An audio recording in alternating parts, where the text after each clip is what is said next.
वृंदावन के पास एक छोटे से गांव में पिंटू नाम का एक बच्चा रहता था। वो पढ़ने में बहुत ही होशियार और दिल का बहुत ही अच्छा बच्चा था। वैसे तो पिंटू हमेशा खुश रहता, पर उसे एक ही बात का दुख था कि उसे पोलियो था। काश मैं इन बच्चों की तरह दौड़ भाग सकता, क्रिकेट फुटबॉल खेल सकता। ऐसा सोचकर कभी कभी दुखी हो जाता। और जब सारे बच्चे खेलते तो वो उन्हें ग्राउंड में जाकर देखता। पिंटू भगवान कृष्ण को बहुत मानता था। उसकी माँ उसे कन्हैया की बहुत सारी कहानियाँ सुनाया करती थी। भगवान कृष्ण की दही हांडी और माखन चोर की कहानी तो उसकी फेवरेट थी। उसी गांव में कृष्ण भगवान का एक पुराना मंदिर भी था। पिंटू रोज उस मंदिर में जाता और भगवान की पूजा करता।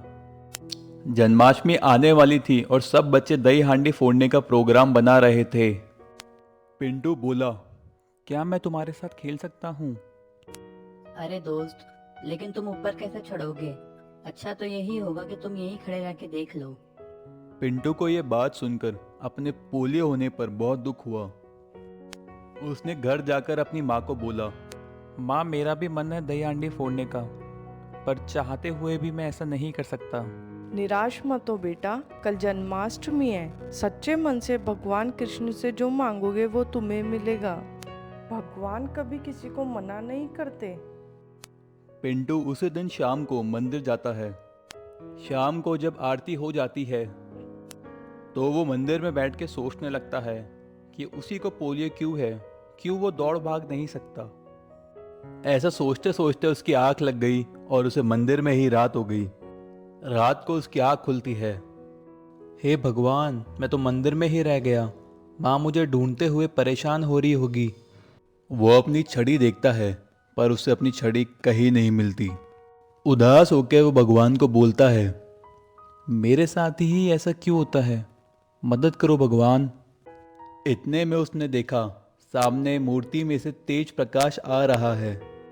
तेज प्रकाश आता देख वो घबरा गया।